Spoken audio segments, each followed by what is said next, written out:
Good day everyone, good day ma'am. I am Lara May Polo together with my groupmates Lani Andit and Yara Datumaro.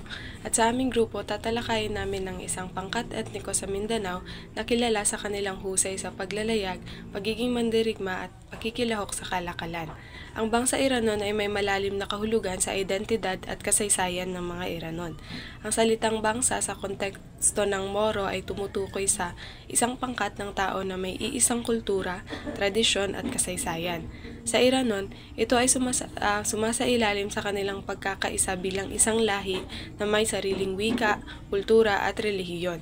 Ang Iranon ay isang indigenous group na matatagpuan sa Mindanao at sila ay kilala sa kanilang pagiging mahusay na mandaragat at negosyante. Ang kanilang wika ay wikang Iranon na malapit sa Maguindanaon at may impluensya ng Malay, Arabic at iba pang Austronesian languages. Ang kanilang kultura naman ay may malakas na pundasyon sa Islam, particular sa Sunni Islam, at kabilang sila sa mas malaking Bangsamoro community na kinikilala bilang mga Muslim sa Mindanao.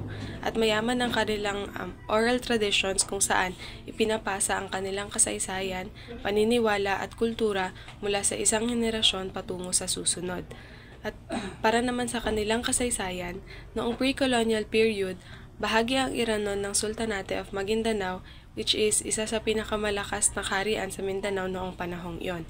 At mahalaga ang kanilang papel bilang mandirigma, mandaragat at mangangalakal. At sila rin ang tagapagtanggol ng sultanato laban sa mga banyagang mananakop at mga kaaway na kaharian. Aktibo rin silang nakikipagkalakalan sa iba't ibang bansa sa Timog Silangang Asya tulad ng Malaysia at Indonesia. At noong panahon naman ng pananakop, which is noong 17th to 19th century, sa panahong ito, lalo pang nakilala ang Iranon bilang magagaling na mandaragat at mandirigma kasi nagsasagawa sila ng naval raids sa baybayin ng Pilipinas, Malaysia at Indonesia. And dahil rin sa kanilang kahusayan sa dagat, tinatawag silang pirates ng mga Kastila at British. Pero sa totoo lang, pinaglalaban lang nila yung kanilang teritoryo at hanap buhay. Noong panahon naman ng Kastila at Amerikano noong 19th to 20th century, pagdating ng mga dayuhang mananakop, tumitindig ang Iranon laban sa pananakop ng Espanya at Amerika at hindi sila madaling napasailalim sa Kristyanisasyon kaya patuloy nilang pinoprotektahan yung kanilang relihiyon at kultura. At noong panahon naman ng Amerikano, isa sila sa mga Moro groups na lumalaban para sa otonomiya at karapatan ng Bangsamoro. Marami sa kanilang mga leader at mandirigma ang naging bahagi ng mas malaking kilusan para sa kasarinlan ng Mindanao. At ngayong panahon, which is 20th century ngayong kasalukuyan, patuloy na ang buhay at kultura at pamana ng Iranon. Marami sa kanila ang nasa agrikultura, pangingisda, negosyo at politika. At sa panahon naman ngayon, 20th century hanggang kasalukuyan, patuloy na ang buhay at kultura at pamana ng Iranon. Marami sa kanila ang nasa agrikultura, pangingisda, negosyo at politika. May ilan din na nasa mataas na posisyon sa Bangsamoro Autonomous Region in Muslim Mindanao o BARM na lumalaban para sa karapatan ng kanilang komunidad. At sa kabila ng modernisasyon, pinapahalagahan pa rin nila ang kanilang wika, tradisyon at pananampalataya. At sa usaping edukasyon naman, mas marami ng Iranon ang nakakakuha ng mataas na antas ng edukasyon na nagagamit nila sa pagtulong sa kanilang komunidad. Ara naman sa kanilang lokasyon, ang Iranon ay hindi lang matatagpuan sa iisang lugar. Sila ay nakakalat sa iba't ibang bahagi ng Pilipinas at maging sa labas ng bansa. Sa Pilipinas, sa Lanao del Sur,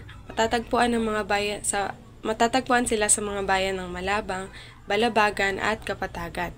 At sa Maguindano del Norte at del Sur naman, isa rin sa pangunahing tahanan iyon ng Iranon.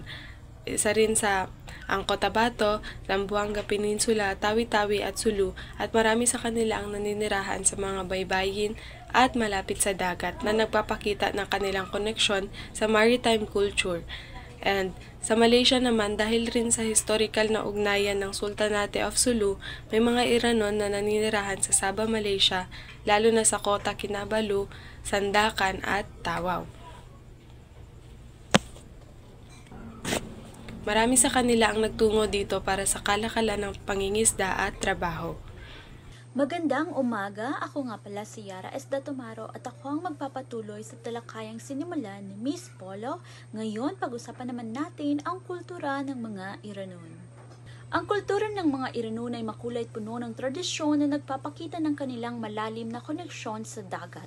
Isa sa pinakamahalagang bahagi ng kanilang pagkakakilanlan ay ang pagiging magagaling na mandaragat. Dahil dito, nakaapekto ito sa kanilang pamumuhay, sining at pakikitungo sa isa't isa bilang isang komunidad. Ibig sabihin, ang paraan ng kanilang pamumuhay ay nakabase sa dagat. Maaaring sa pangingisda, paggawa ng bangka o pagkikipagkalakalan sa ibang lugar gamit ang dagat. Dahil dito, naging bahagi ito ng kanilang kultura at tradisyon, pati ang kanilang sining, kasuotan at paniniwala ay may mga simbolismo na may kinalaman sa kanilang buhay bilang mandaragat. At ang unang kultura ng mga Iranon ay kasanayan sa pandagat at paggawa ng bangka. Ang mga Iranon ay kilala sa kanilang husay sa paggawa ng bangka at paglalayag. Gumagawa sila ng magagandang bangka na tinatawag na vinta na ginagamit nila sa pangingisda, pangangalakal at minsan sa pandarambong noong sinaunang panahon. Ang mga bangkang ito ay hindi lang matibay at praktikal, kundi nagpapakita rin ng sining at galing ng mga Iranon sa pag-uukit at disenyo. Karaniwan ang mga vinta ay may makukulay na layag at maselang ukit na sumasalamin sa kultura at pagkakakilanlan ng kanilang tribo. Pangalawa ay tradisyonal na kasuotan. Isa sa mga pinakakilalang bahagi ng kultura ng mga Iranon ay ang kanilang tradisyonal na kasuotan. Ang malong ay isang makulay at may disenyong telang hugis tubo na isinusuot ng parehong lalaki at babae. Ipinapakita nito ang galing ng mga Iranon sa paghahabi at paggawa ng magagandang patterns o disenyo sa tela. Ang malong ay hindi lang basta kasuotan, marami itong gamit. Pwede itong gawing palda, pambalot sa katawan, kumot o kahit bag, depende sa pangangailangan o okasyon. May iba't ibang paraan ng pagsusuot nito at kadalasang ginagamit ito sa espesyal na mga okasyon tulad ng kasal o pagdiriwang sa komunidad. Pangatlo ay musika at sayaw. Mahalagang bahagi ng kultura ng mga Iranon ang musika at sayaw. Isa sa pinakakilalang instrumentong ginagamit nila ay ang kulintang, isang set ng maliliit na gong na nakahilera at tinutugtog gamit ang mga patpat. Kasama rin dito ang agong at dabakan na isang uri ng drum na nagbibigay ng ritmo para sa kanilang tradisyonal na sayaw at mga seremonya. Ang ganitong mga pagtatangal ay hindi lang para sa libangan. Sa pamamagitan ng musika at sayaw, naipapasa mula sa henerasyon ang kultura at tradisyon ng mga Iranon. Madalas itong makikita sa mga espesyal na okasyon gaya ng kasalan, pagdiriwang at iba pang mahalagang kaganapan sa kanilang komunidad. Pang-apat ay pista at seremonya. Mahilig din sa selebrasyon ng mga Iranon, sila ay may iba't ibang selebrasyon at seremonya na mahalaga sa kanilang buhay tulad ng kasal, kapanganakan at pag-ani sa bukid. Tuwing may ganitong selebrasyon, lagi silang may musika, sayawan at kainan, kaya nagiging pagkakataon nito para magsama-sama ang buong komunidad at ipakita ang kanilang kultura. At hindi lang ito basta kasiyahan, ito rin ay paraan para mapanatili nila at maipasa ang mga tradisyon ng mga Iranon sa susunod na kanilang henerasyon. Panglima ay pasalitang tradisyon. Mahalaga sa kultura ng mga Iranon ang kwentong bayan na ipinapasa mula sa matatanda papunta sa mas nakakabatang henerasyon. Dito nila isinasalaysay ang mga alamat, kwento ng kanilang mga bayani at mahalagang bahagi ng kanilang kasaysayan. At hindi lang ito basta kwento, naglalarawan din ito ng mga aral sa buhay, kabayanihan at koneksyon nila sa dagat. Sa ganitong paraan, nananatiling buhay ang kultura at tradisyon ng mga Iranon kahit lumipas ang maraming taon. Pang-anim ay paniniwala at gawaing panrelihiyon. Ang mga Iranon ay isang Muslim kaya malalim ang koneksyon ng kanilang relihiyon sa kanilang pang-araw-araw na buhay. Mahalaga sa kanila ang mga panalangin, pag-aayuno at pagdiriwang ng mga Islamic na pista tulad ng Eid al-Fitr at Eid al-Adha. Ang mga paniniwala at tradisyong ito ay may malaking epekto sa kanilang pamumuhay, kultura at pakikitungo sa isa't isa. Pangpito ay sining at galing sa paglikha. Bukod sa paggawa ng bangka at paghahabi, kilala rin ng mga Iranon sa kanilang maselang wood carving at metalwork. Madalas din nilang ginagamit ang mga ukit na disenyo at mga bakal na dekorasyon para pagandahin ang kanilang mga bahay, bangka at pampublikong lugar. At hindi lang ito basta palamuti, pinapakita rin ito ang kanilang pagkamalikayin at pagmamalaki sa kanilang kultura.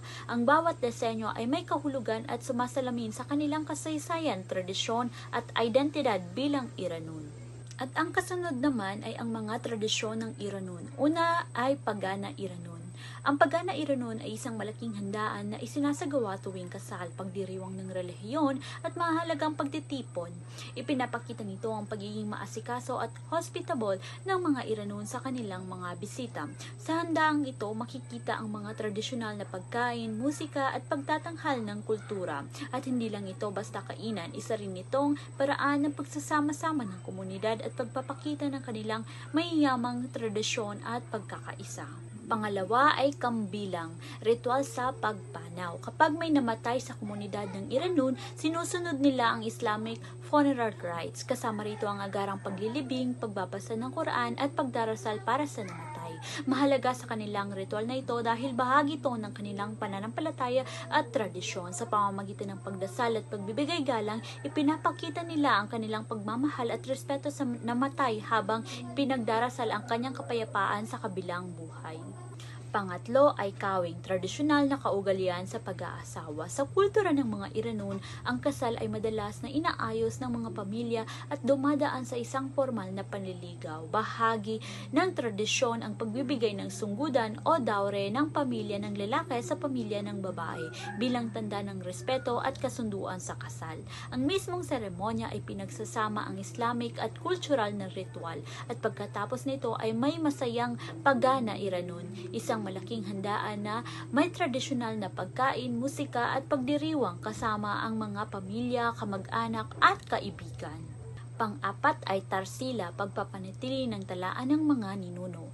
Pinapahalagaan ng mga Iranon ang kanilang angkan at pinagmulan, kaya mayroon silang Tarsila, isang talaan ng kanilang family lineage o lahi. Partikular itong mahalaga sa mga pamilya ng dato o mga nasa uring maharlika dahil dito nakasulat ang kanilang kasaysayan at pamana. At hindi lang ito basta listahan ng pangalan, ito ay isang mahalagang bahagi ng kanilang pagkakakilanlan bilang isang komunidad.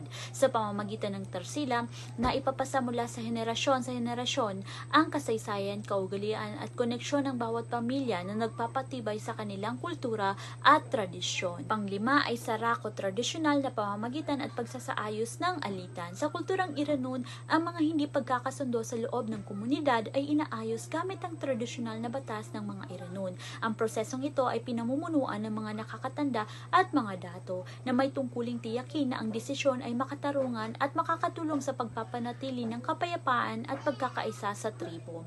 At hindi lamang ito tungkol sa paghahanap ng solusyon sa problema. Layunin din ng Sarakot na maiwasan ang matinding alitan at mapanatili ang magandang relasyon sa loob ng komunidad. Sa ganitong paraan, napapangalagaan ang respeto at tiwala ng bawat isa.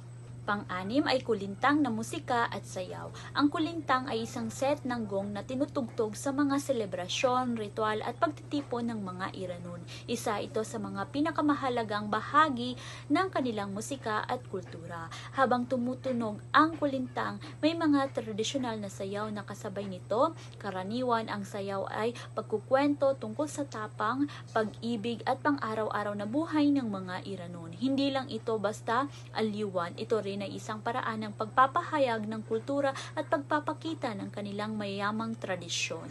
At ang kasunod naman ay ang wika at relihiyon ng mga Iranon. Ang wikang Iranon ay isang Austronesian language na sinasalita ng mga Iranon, lalo na sa Maguindanao, Lanao del Sur at ilang baybayin ng Mindanao. Mayroon ding mga nagsasalita nito sa Sabah, Malaysia. At may kahawig din ito sa wikang Maguindanao at Maranao. Ngunit may sarili pa din itong mga salita at paraan ng pagbigkas, kaya naiiba pa rin ito. Mahalaga ang wikang Iranon sa kanilang kultura dahil ito ang ginagamit nila sa pang-araw-araw na usapan, ritual at pagpapasa ng tradisyon sa susunod na henerasyon. At ang pangunahing reliyon ng mga Iranon ay Sunni Islam na siyang pinakamalaking sangay ng Islam. Ang salitang Sunni sa Arabic ay nangangahulugang isang taong sumusunod sa mga tradisyon ng propeta, kaya't ang mga Sunni Muslim ay mahigpit na sumusunod sa mga turo ng Quran at Sunnah na mga aral at halimbawa ni Propeta Muhammad sallallahu alaihi wasallam. Dahil dito, ang kanilang pananampalataya ay malalim na naka-integrate sa kanilang kultura at pang-araw-araw na buhay. Kabilang dito ang regular ng pagdarasal, pag-aayuno tuwing Ramadan at pagsunod sa mga tuntuning Islamiko na gumagabay sa kanilang pamumuhay bilang isang komunidad. At dito nagtatapos ang bahagi ko sa talakayang ito. Ang pagpapatuloy ng paksang ito ay ipapaliwanag ni Miss Andit. So magandang umaga sa inyong lahat. Ako nga pala si Lani Andit. So sa video na ito, ating tatalakayin ng isang natatanging pangkat etniko sa Mindanao, which is yung mga Iranon. So marahil ang iba sa atin hindi familiar sa kanila, ngunit meron silang napakahalaga na contribution sa ating kasaysayan at sa ating kultura. So ang mga Iranon ay kilala sila bilang magagaling na mandaragat, mahusay din sila magpanday, at masisining at magaling din silang maghabi. Pero higit sa lahat, sila ay may natatanging kasuotan, sining at personalidad na nagpapakita sa kanilang mayaman na tradisyon. So sa ulat na ito, at ating isa-isahin at unawain kung paano nila ipinapakita ang kanilang pagkakakilanlan bilang isang pangkat etniko. So, isa sa pinakamadaling paraan upang makilala ang pangkat etniko ay sa pamamagitan ng kanilang tradisyonal na kasuotan. So, ang mga Iranon ay may tradisyonal na pananamit na hindi lang basta disenyo. Ito ay may kahulugan, kasaysayan at simbolismo. So, ang kanilang kasuotan ay nagpapakita ng kanilang estado sa lipunan, trabaho at relihiyon. So, unahin natin sa mga kasuotan ng mga lalaki. Meron silang kupot. So, isang telang nakapukot sa kanilang ulo. Tapos, parang turban, ganon. Madalas itong may burda o disenyo na napapakita sa kanilang ranggo o yaman. So, halimbawa, ang isang pinuno o dato ay may mas detalyado at makulay na kupot. Ibig sabihin, sila ay may ranggo or sila ay mayaman. Next is yung badu. Ito ay isang long sleeve na kasuotan na may makukulay na borda. Karaniwan itong may geometric or floral designs na napapakita ng kanilang sining. Next is sawal. So makita niyo dyan sa picture, ito ay isang maluwag na pantalon na nagbibigay ng komportableng galaw sa kanila, lalo na kung sila ay nagtatrabaho or nagkikipaglaban. Next is yung kandit. So, ito ay isang makulay na tela o sinturon na itinataling paikot sa bewang bilang dekorasyon or palatandaan ng estado sa lipunan. Makikita nyo naman dyan sa picture. Yan o, yung merong parang belt sa kanilang bewang. So, kung halimbawa kung makakita ka ng isang Irano na may detalyadong bado at kupot, malamang siya ay isang pinuno o may mataas na posisyon sa lipunan. Samantalang ang mga simpleng pananamit ay ginagamit ng mga karaniwang mamamayan. So, next naman is yung mga kasuotan ng babaeng Iranon. So, meron silang badu, basi. So, ito ay isang fitted na blusa na may burda. So, ang mga disenyo nito ay kumakatawan sa kanilang kalikasan, relihiyon, at kultura ng Iranon. Then, meron din silang malong. Ito ay isang mahaba at makulay na tela na maaaring gamitin bilang palda or tapis o balabal. So, ang disenyo ng malong ay kadalasang namamana mula sa mga ninuno. So, sunod naman is kopiya o tudong. So, ito ay isang pantakip sa ulo na maaaring bordado or may mga palamuti. So, dahil karamihan sa mga Iranon ay Muslim, ang tudong ay bahagi ng kanilang pananampalataya bilang tanda ng kahinhinan at paggalang. So, halimbawa kapag may mga kasal o mga espesyal na okasyon, so ang mga babaeng Iranon ay nagsusuot sila ng pinakamagandang malong na may gintong palamuti. So, sa pang-araw-araw naman, mas simple ang kanilang pananamit, ngunit nananatili pa rin ang kanilang paggalang sa tradisyon. So, yun na yung mga kasuotan nila. So, matapos natin pag-usapan ang kanilang kasuotan, tatalakayin naman natin ang kanilang sining at gawaing kamay. So, ang mga Iranon, gaya na sabi ko kanina, ay kilala sila sa kanilang mahusay sa paglikha ng iba't ibang sining na may practical na gamit. So, una is ang paghahabi or weaving. So, ang mga Iranon ay gumagawa sila ng makukulay na tela gamit ang tradisyonal na habihan. So, ang kanilang hinahabihang tela ay tinatawag na langkit. So, ito ay isang disenyong may mga linya or simbolo na nagpapakita ng kasaysayan at pagkakilanlan ng kanilang lahi. So, ginagamit ito sa paggawa ng malong, tapis o dekorasyon sa bahay. So, halimbawa, sa isang pamilyang Iranon, kadalasang ang mga kababaihan ay naghahabi ng tela para sa kanilang sariling pamilya. So, kapag mas makulay at mas detalyado ang disenyo, ibig sabihin mayaman at may mataas na estado ang pamilya. So, second naman is panday o brassware or metalwork. So, ito ay isa sa pinakamahalagang sining ng Iranon.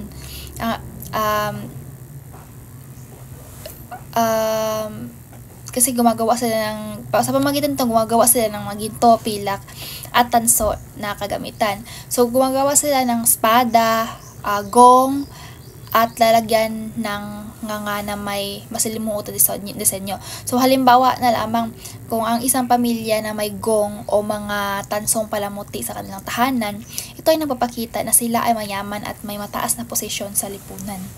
So, pangatlo naman is paggawa ng bangka. So, noon, ang mga Iranon ay kilala bilang magaling na mga mandaragat, gaya nga ng sabi ko kanina, at tagapagtayo ng barko. So, gumagawa sila ng garay. Ito isang malaking barko na ginagamit noon na pangangalakal at labanan. So, halimbawa, sa kasaysayan, ang mga Iranon ay may malalakas na barko na ginagamit nila sa pagtanggol sa kanilang mga teritoryo laban sa mga banyagang mananakop. So, ang kultura ng isang pangkat etniko ay hindi lang nakikita sa kanilang kasuotan at sining, kundi pati na rin sa kanilang pagkatao at ugali. So, para sa mga Iranon, ang kanilang personalidad ay nahuhubog sa kanilang kasaysayan, relihiyon at pamumuhay. So, ating suriin natin ang ilan sa kanilang mga mahalagang katangian. So, ang una nilang katangian is matapang sila at matatag. So, noong unang panahon, ang mga Iranon ay kilala bilang mandirigma at mandaragat. So, dahil sila ay nakatira sa baybaying dagat ng Mindanao, madalas silang nakipaglaban upang ipagtanggol ang kanilang bayan mula sa mga dayuhang mananakop. So, sila rin ay mahusay sa paggamit ng espada at sa iba't ibang sandata. Kaya sila ay kinakatakutan noon sa mga labanan.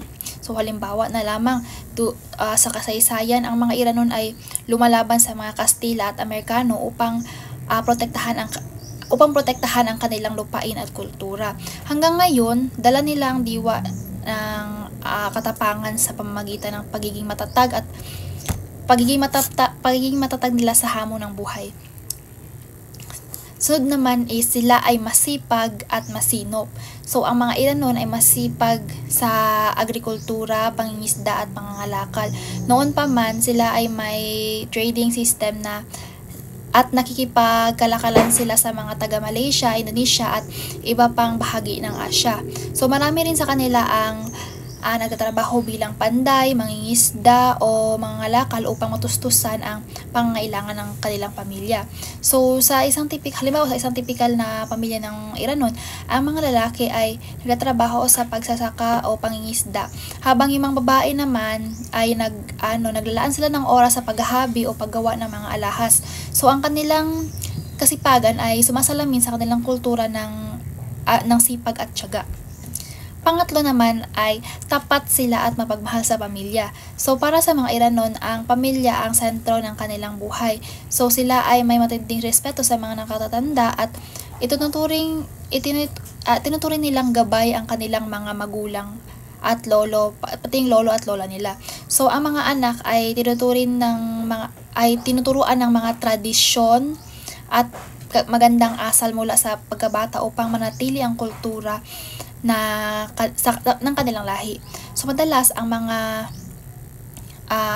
isang bahay ay binubuo ng maraming henerasyon. Like, nandoon yung grandparents nila, parents, at mga anak.